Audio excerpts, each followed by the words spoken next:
For those of you that don't read my spam, I last week, if you were here, you heard me play Amazing Grace, not quite like that, on the pentatonic scale, which is the black five keys. And I had planned to carry the mic up to the piano, and we had talked about how I need to carry the mic up because you can't hear anything without a mic.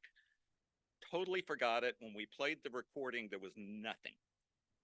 And so Doug found someone that he sleeps with that can play the piano, and they dubbed in on the recording. So if you go to our Logos YouTube page to listen, you'll hear what looks like me playing, but it's amazingly better than mine. So we are in the book of Joshua. For you guests, thanks for coming back. We never expect a returning visitor, and it's a blessing when we get one.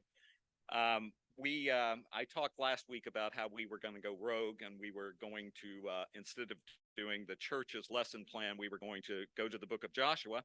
And as I traveled to Europe, I had every intent on teaching Joshua 1, and there's too much material to set up the book.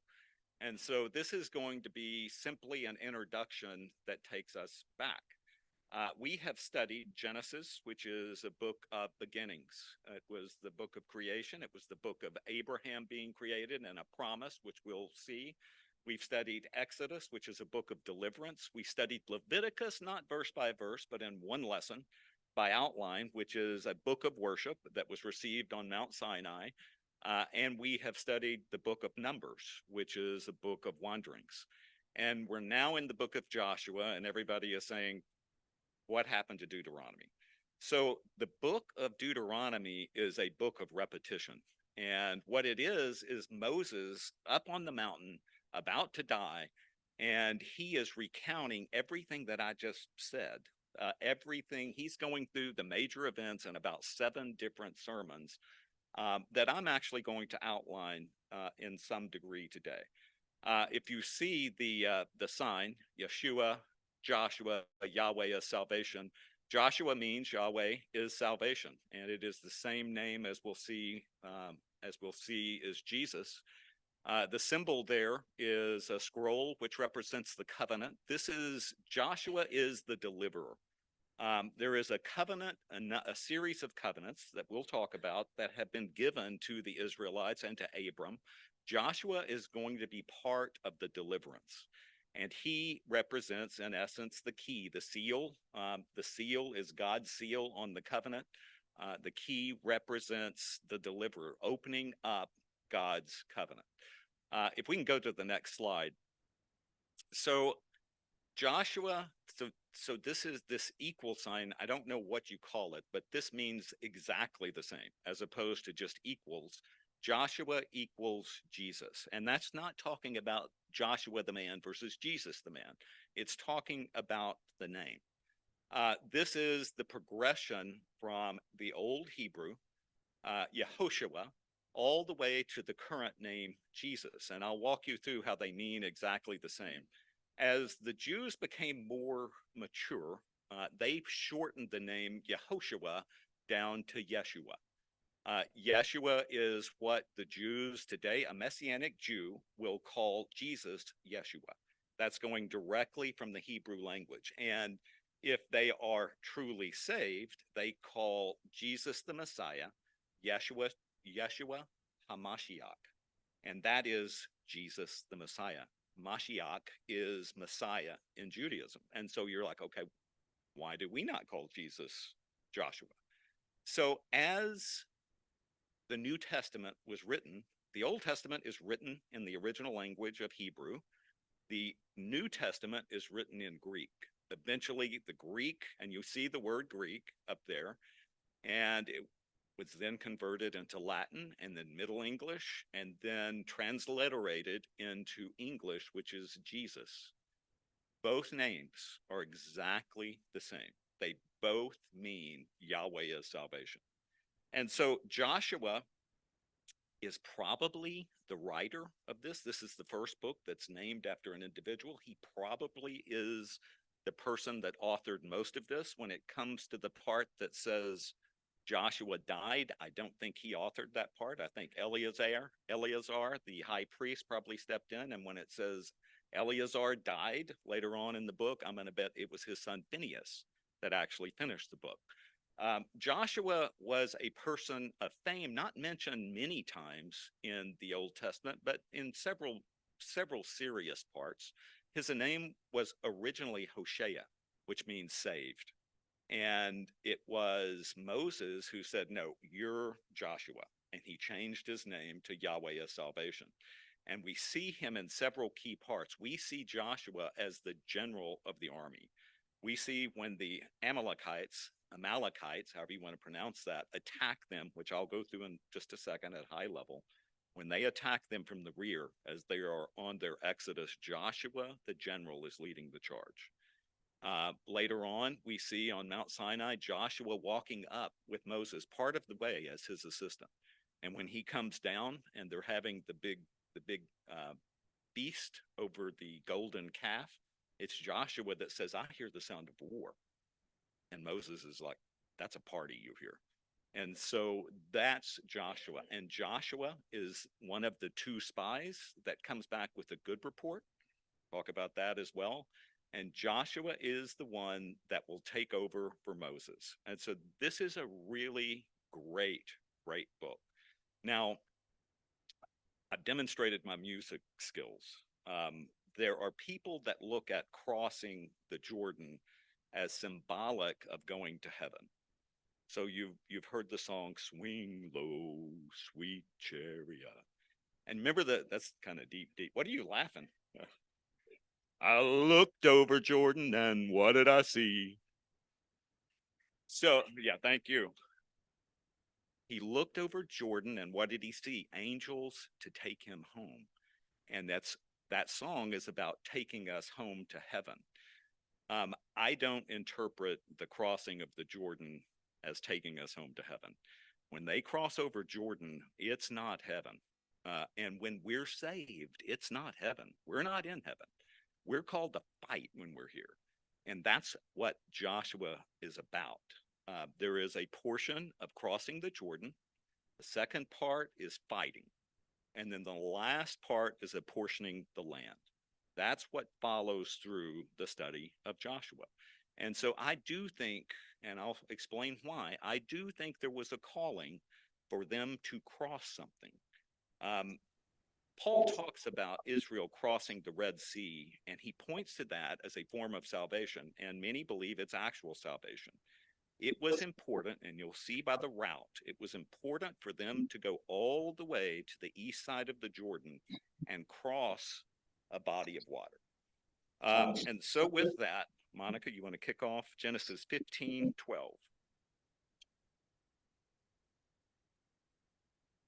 As the sun was going down, a deep sleep fell on Abram, and behold, dreadful and great darkness fell upon him. Then the Lord said to Abram, know for certain that your offspring will be sojourners in a land that is not theirs, and will be servants there, and they will be afflicted for 400 years. But I will bring judgment on the nation that they serve, and afterward they shall come out with great possessions. As for you, you shall go to your fathers in peace. You shall be buried in a good old age, and they shall come back here in the fourth generation, for the iniquity of the Amorites is not yet complete. On that day the Lord made a covenant with Abram, saying, to your offspring I give this land, from the river of Egypt to the great river, the river Euphrates. So this captivity in Egypt was promised by God. And it was promised that they would be there for 400 years. This was a prophecy given directly by God to Abram. And he tells them it's going to be 4 generations. And generations back at that time were 100. So Moses lived to be 120. And his parents lived to be 133 and 137. These were lengthy lives at that time. This chapter, I didn't put it all in as a big chapter. This is a big chapter in prophecy. This is where God is promising that he's going to bless Abram. And Abram says, how are you going to bless me? I'm childless. And he walks him out and he says, look at the stars. number the stars if you can, because your children are going to be as numerous as that. That's this chapter. And he finishes this chapter with what was an old way that kings sealed a covenant.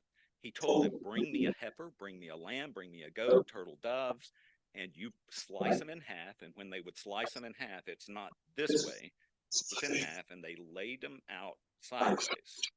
And he goes to sleep. It becomes dark, and Abram sees a smoking pot and a torch going through the middle of those animals. And what that meant, those covenants were sealed by that. You were basically saying, if I don't honor what I promise you, let me be like these animals, split in two. And so God seals that covenant with a symbol that kings used to make covenants with each other. And so we see the promise in verse 13, they will be afflicted 400 years, and they will come out with great possessions. This is not a joke. They're coming out with booty. And that means the spoils of warfare. God is going to, in essence, declare war on Pharaoh.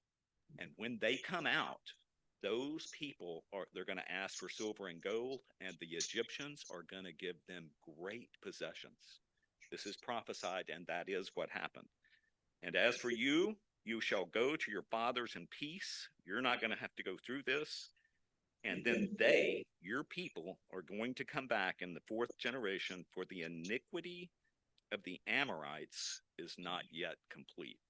The Amorites, that is a synecdoche. That means one represents all 10. The Amorites represented all 10 of the nations. The Amorites were in Canaan. The Amorites were Sihon and Og, which we'll see in a minute. And their iniquity, God is already watching. God is watching this way back 1,800 years before today. He's looking 400 years before they're even in captivity. And he is saying, I know what the Canaanites are going to do. I know the abominations. I know how they're going to sacrifice kids. I know how they're going to have same-sex marriage. I know all of the iniquity that they're going to do, and I'm going to let it fester until it's time for you to go in. And then you're going to be merciless when you go into the Canaanites. And on that day, he made the covenant, verse 18, to the offspring, I will give this land from the river of Egypt, that's the Nile. The promised land is going to be from the Nile to the great river Euphrates, which is going to cover Egypt, Iraq, almost up into Iran. It's going to cover everything. That's the promised land, 300,000 square miles. And they never attained it. They never achieved the full blessing. They were supposed to cross over, but the promised land was not to be limited to that. But it is still the promised land. Now, how did they get to Egypt? The promise was to Abraham. We know Abraham, Isaac, and Jacob. Jacob had 12 sons. His favorite son was who? Joseph. His favorite son is Joseph, and Joseph was a diplomat. So Joseph has dreams, and he dreams that there's these sheaves in the field, and one of them is his, and 11 sheaves bow down. And he dreams that he is a star, and that the sun and moon and 11 stars bow down to him, meaning his mother, his father, and his 11 brothers. And he's such a diplomat. He goes to his brothers and said, let me tell you about these dreams. These are great. Aren't these great? So consequently, the brothers are not big fans of Joseph. And Jacob has already chosen Joseph as his favorite. So this is like two strikes. Number one, he's in our way with our father. And number two, he's arrogant. And so best thing to do here is just kill him. So let's kill him. Reuben, who's the oldest and knows that his father loves Joseph, says, oh, no. Let's just put him in a pit. That's perfect for an arrogant guy. Just put him in a pit. And Reuben is planning on coming back. So Reuben goes off, and the brothers are like, yeah, Pitt's not good enough. Let's sell him. And so they sell him to the Midianite slave traders, who eventually sell him into Potiphar's household, and he is a slave in Potiphar's house. We all know the story of Potiphar's wife trying to hit on him and him fleeing, and her grabbing his robe and her accusing him of coming on. He goes to prison. And it's there he begins to translate dreams. And he translates several dreams for Pharaoh's cook and other people who are in jail. And eventually it's heard that that the Pharaoh is having some dreams that can't be interpreted. That they bring him there and he interprets it. It's like, okay, there's going to be 7 years of famine, and then there's going to be 7 years of prosperity. So build storehouses, save everything that you can. And so that's what happens. And he elevates him to the number 2 position in the country. He is the number 2. Now, by the way, um, he would have he would have gone through a transformation. The Egyptians didn't like hair, so he would have been clean shaven. He wouldn't have looked like the shepherds in Israel. He would have shaved. They would have actually been wearing Boy George makeup.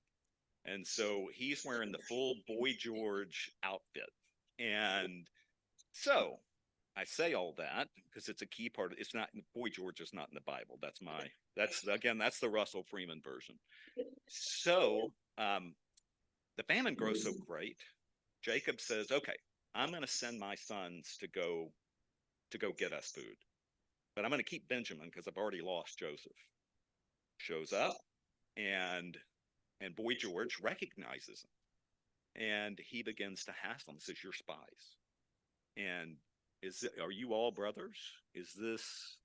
Are there any other brothers?" And one of them slips and says, "Yeah, there's Benjamin. He's at home." And he's like, "Okay, you go get him. I'll keep Simeon here." So he keeps Simeon, and they go to get. And basically, Jacob says, "I ain't no. I'll leave Simeon there. We'll be fine. We'll be fine. I'm just going to keep Benjamin. I love Benjamin." But the famine gets worse and worse and worse. And they end up sending them all back with Benjamin. And then Joseph sets up Benjamin. He's like, they put the money back in all of their bags that they had paid for the food, and they took the Pharaoh's goblet and put it in Benjamin's saddlebag. And all of a sudden, they're discovering all this, and they are petrified. Ultimately, they have a big reunion. He unveils himself in some way to show that he was a brother. You know what that means. That's right. And so he reveals himself, which means he may have shown that he was circumcised, or he may have taken off some of his Boy George makeup. But anyway, they have this amazing reunion. So at that point, he says, "You should come live with us." So that is how they moved. Excuse me. That is how Abraham's people moved from the land that was promised unto Egypt in the land of Goshen. And so 70 people moved. And over those 400 years, they were very prolific, and they grew to be a people of 2,600,000 fighting men. And so they're there, and all of a sudden a Pharaoh shows up. And it said, the Bible says, a Pharaoh that did not know Joseph. Many, many people, and I am one of them, believe that there was actually a change of the people, that the Pharaoh of this age, 400 years later, or excuse me, hundreds of years later, was a totally different people. That they had come in, they were afraid of the Semites, they were afraid of Israel, and it's that reason that he began to enforce forced labor on the Jews. And so the Jews are in this awful, awful forced labor. And it's at that time that we have Moses that's born. And we all know the story of the basket, and his mother and puts him in the basket. The Pharaoh's daughter finds him, knows it's a Hebrew, but decides to raise Moses as his own. At that, great stories about the Hebrew maidservants that were supposed to kill the males, and the Pharaoh calls them and says, "Why aren't you killing these people?" They're too numerous. They're going to overtake us. Why aren't you killing them? They're like, well, I mean, the Israelites are they're so vigorous. They just have the baby before we even get there. They don't even, I mean, and so we can't do anything. So he says, we'll start killing them. If you find them, throw them in the river. Just throw them in the river. But not Moses. Moses is there and he is raised, and this is important. He is raised in the most educated society on earth at that time. He was programmed to be a leader. He was trained to be articulate. He was trained in the languages of the world. He was there 40 years in training for this role. He was in training 40 years until he sees a Jew that is killed or is being beaten by one of the Egyptians. He's being beaten by one of the Egyptians. Moses gets angry. He goes up, and it says that he looks right, he looks left, and he kills the Egyptian. And he didn't look this way. He just looked right and left. And so the next day, he sees these two Hebrew guys fighting. He's like, what are you doing to your brother? And the Hebrews guys have a cutting line. They said, so are you going to kill us like you killed that Egyptian? He's like, uh-oh, the jig's up. Now what do I do? I've broken the law. I've killed an Egyptian. They know I'm an actual Hebrew. And he heads off to Midian. And it's there for 40 years. 40 years he's a shepherd for his father-in-law. 40 years until one day at Mount Sinai, he sees a burning bush. And on the burning bush, he's going up, and the burning bush says, take your sandals off. Why? You're on holy ground. And so he has this debate. He doesn't believe, even though he's the most educated of all of the Hebrews, even though he's been trained in leadership, he says, I'm not able to do this. And God eventually gets angry with him, says, I'll send Aaron with you, but you go. And so we have the series of plagues as he's going to the Pharaoh. It all began when he threw down the staff, and it turned into a snake and a series of contests. And then we have the 10 plagues beginning with the blood in the water, how the Nile became blood.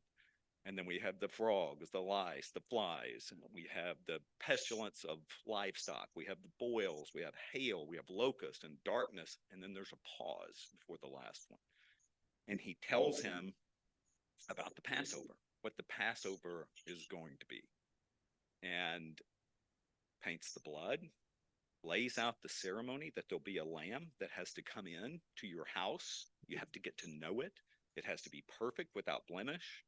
And it's perfect symbolisms that the Jews never understand as a symbolism for Christ.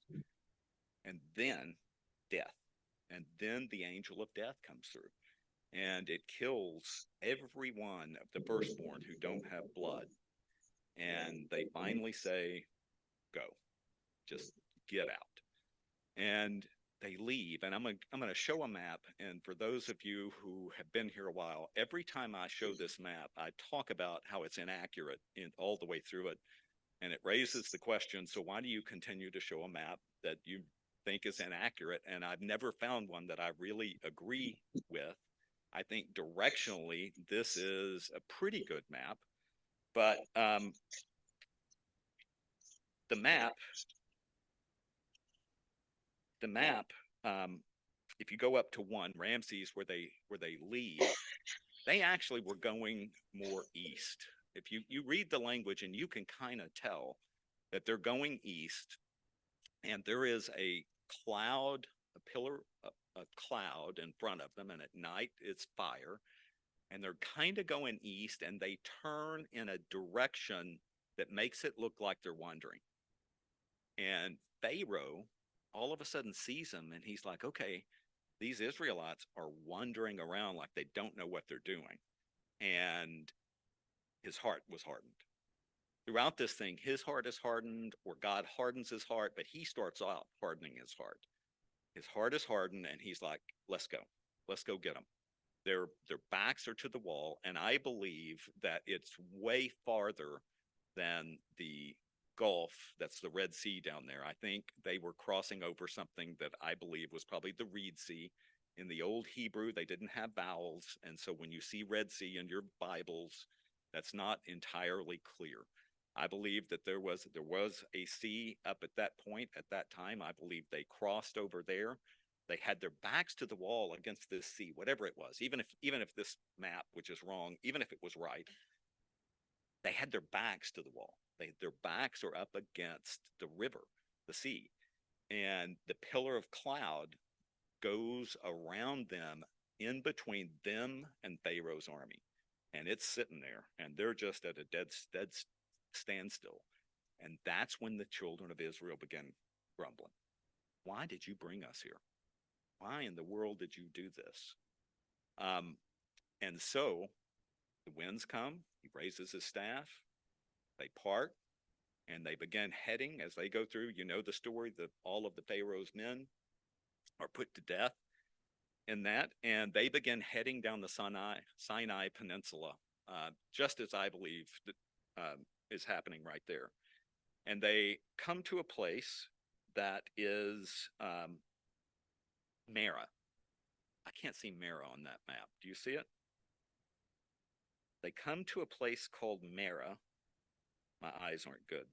And at Mara, the water is bitter, and they begin grumbling again at Moses. It's like, why did you bring us here?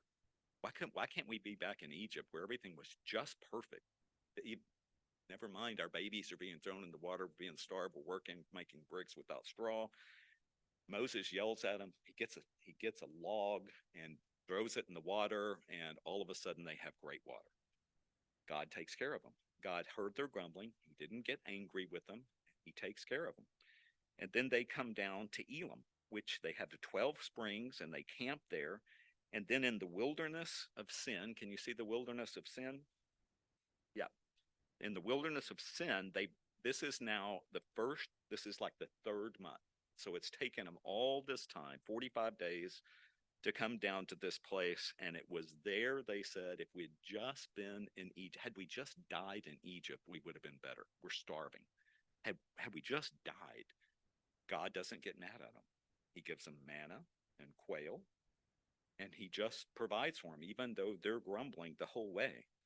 They go down to Rephidim. Can you see that? And Rephidim, they're out of water again. And the Amalekites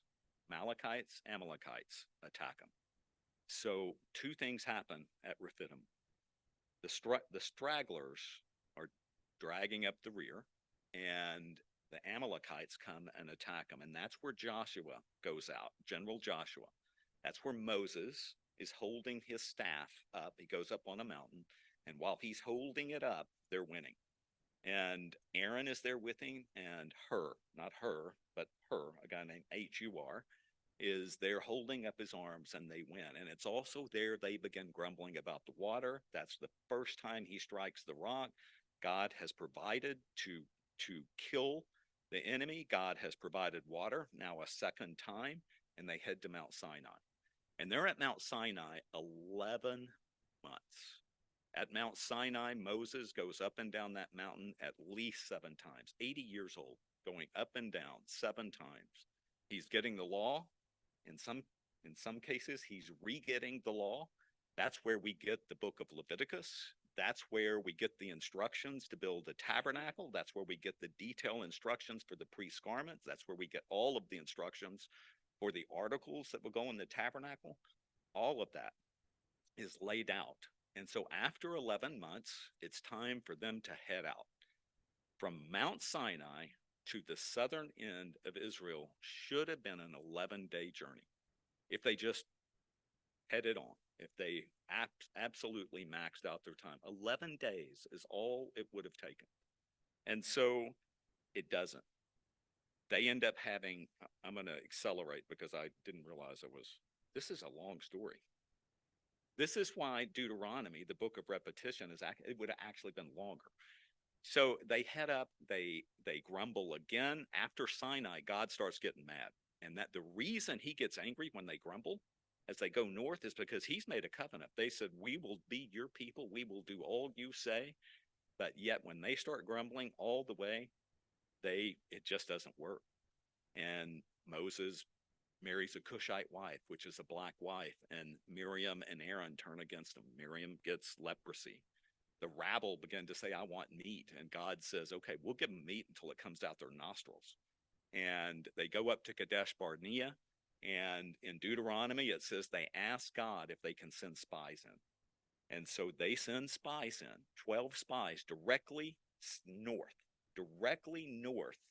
to go into Israel. They didn't come around the Jordan. They go directly north. So we know it can be done. They go all the way up to Galilee. They go all the way and they come back and they're like, this land is great, but the giants are too big for us. And Joshua and Caleb actually at this point says, no, no, no. The Lord is on our side. And if the Lord's on our side, we can do anything. And the 10 spies talk to the people. They start crying and they are despondent. And God says, I've had enough. Move aside. I'm going to wipe them out. Moses falls on his face and says, no, no, no. And he said, okay, well, none of these people are going to make it in. Everybody over 20 is going to die, and then they'll go in. And they begin 40 years of wandering. For some reason, the Bible says that Edom wouldn't let, they wander around, and they don't show the wandering. For some reason, it says that Edom would not let them cross through, which means they were going east. Even though they had made the 40 years, they were not going due north to Israel. They were not. God was leading them to go around to the other side of the Jordan because they had to cross something. And so it says that they set out for the promised land by way of the Red Sea, meaning they turned due south for a destination that was due north. They go around Edom, and on the other side of the Jordan, they have these great battles with two kings, Sihon and Og. One of them is a giant. We find recorded that he had a bed that was 12 foot long, 6 foot wide.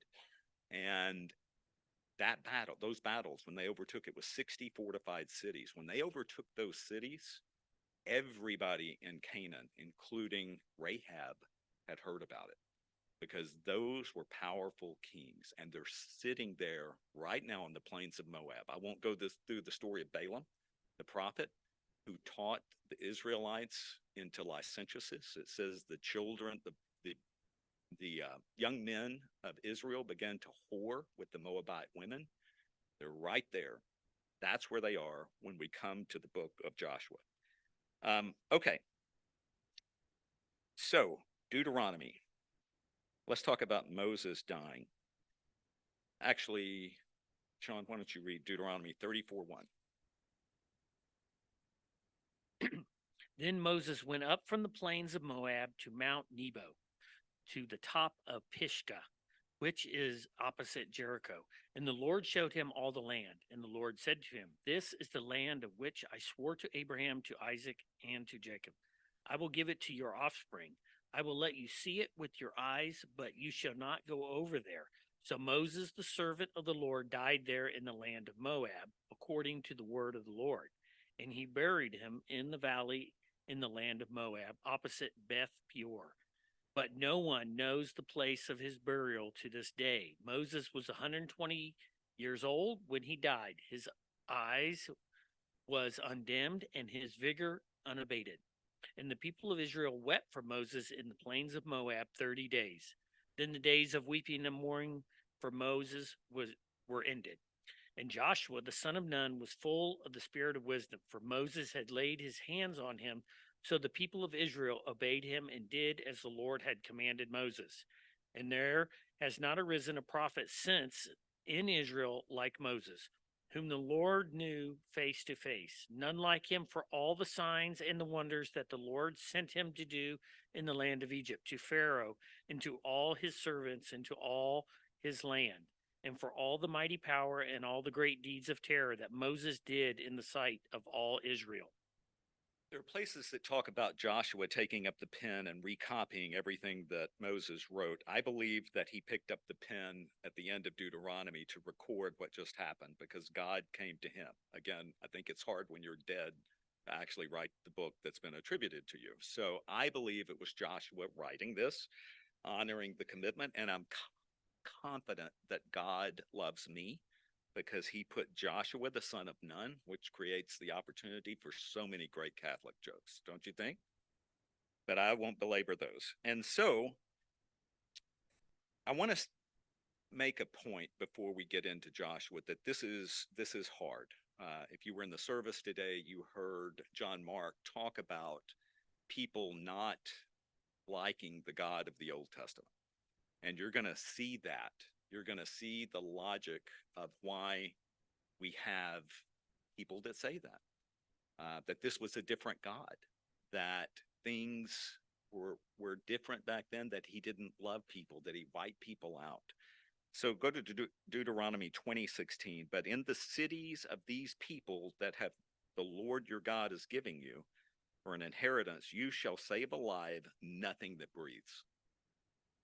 Every child, every animal in Canaan, everything is to be wiped out. Everything. Now, other cities, they were supposed to go up and say, do you want to have a peace treaty with us? And if they had a peace treaty and it was in the promised land, then they would go into servitude. They would take them as forced labor. But here in Canaan, everything gets wiped out. Keep in mind, go back to that original promise to Abraham, for the iniquity of the Amorites is not done. At this point, it's done. The iniquity has risen to a level that he wants it out. The Israelites are going to have to destroy or be destroyed. That's the whole point of what's going on here.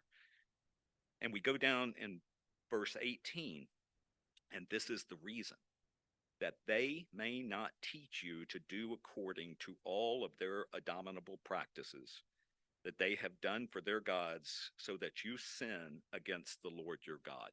This is a threat to you. The women were participants in this. These mothers were participants in all of this behavior. And had they left the children, they would have had legacy hatred.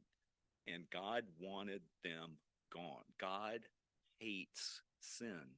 That's the point of what's going on here. God hates sin. Let's go to slide 7. Leviticus 18:24. Do not, this is the great story that I read to my sons about sex and what you're not supposed to do when they said, this is good writing. I agree with this. Do not make yourselves unclean by any of the things, for by all of these, the nations that I'm driving out before you have become unclean, and the land is unclean. Verse 27. For the people of the land who were before you did all of these abominations. And where we have don't up there, I pulled that from our Leviticus outline lesson and put it in here because when we were going through it, it was to accelerate. But if you look at all those don'ts, it was don't uncover the nakedness of close relatives, meaning don't have sex with a close relative. And they list them all: wife's daughter, son, all of that. Next sub-bullet: don't uncover the nakedness of a mother and daughter together. Don't have sex with a mother and daughter together. Don't take a woman as a rival to her sister. That actually sounds kind of fun. Don't uncover the nakedness of a woman while in menstrual uncleanliness. This is the only one that has to do with cleanliness. The rest of these, I've gone through what the law was. There was ceremonial laws. This is more of a ceremonial law. The rest of these are moral laws, which still govern us today as Christians. Don't lie with your neighbor's wife. Don't sleep with your neighbor's wife. Don't offer your children to Moloch, which was one of the gods. Don't lie with a male as a woman. It is an abomination. And don't lie with an animal. All of those were abominations. And what the Bible is saying is that the Canaanites were doing all of this. They were doing all of this. This even exceeds what the U.S. is doing, right? For the most part. And so these were abominations, and God wanted it wiped out. Now let's go to the covenants.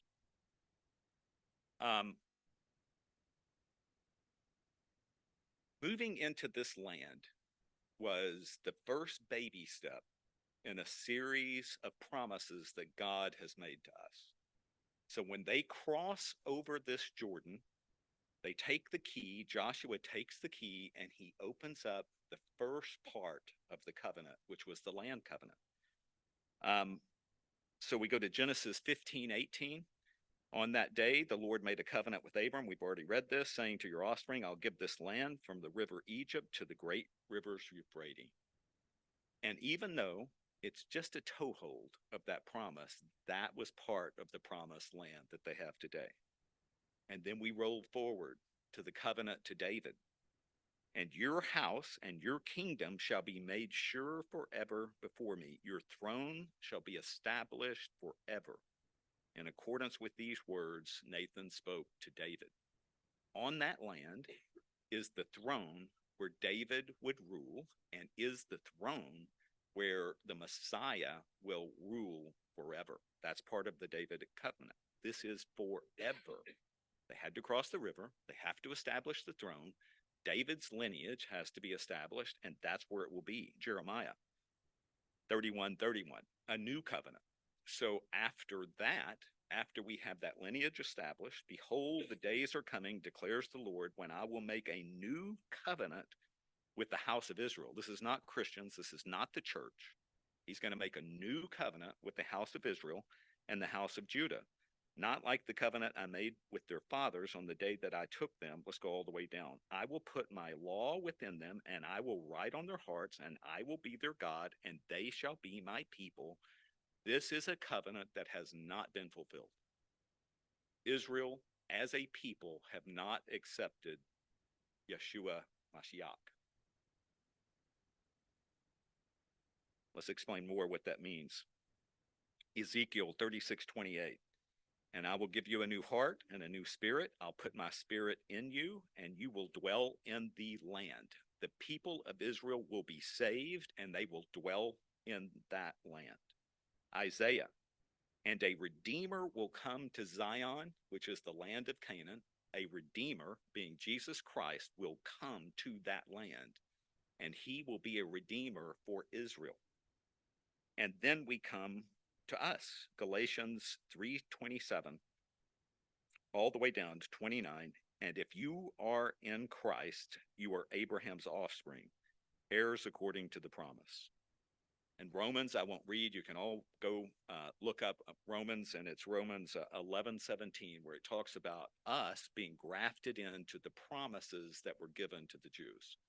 Make no mistake, the church is different than the Jews. Israel is going to be saved. Israel as a nation will be saved.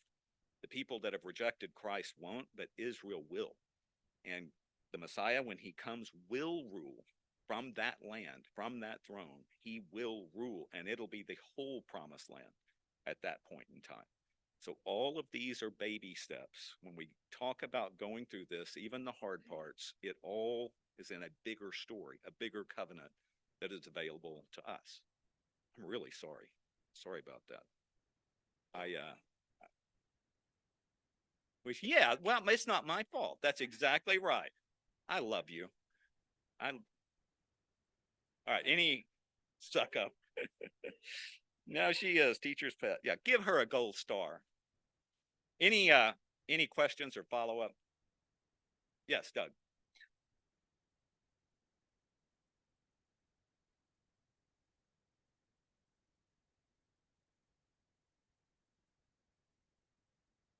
So Doug, yes, that's the longer story than circumcision. But Doug said, I made a comment that they crossed over the Reed Sea, and that is a minority view, and I am very convicted that that's what happened. Because as you look at the wording of what's going on and where they're wandering, and they turn south and they go west, and if you read it, it doesn't make sense that they go all the way down to, is that the Suez, the Gulf of Suez. It doesn't make sense that they go down there. It doesn't match the wording, but that is the modern day Red Sea. There were no vowels. There were no vowels. Do what? Well, there was no vowels. No, there were back that it is today. There was been a lot of things happen since the Suez Canal, but there are pretty good records that the land. I'm not going to argue with you about that. You may be right. No, there's actually pretty good research that supports that there was a body of water that was fairly significant that was east of where they are when they're wandering around. But I may be wrong. We'll ask God when I get there. Scott?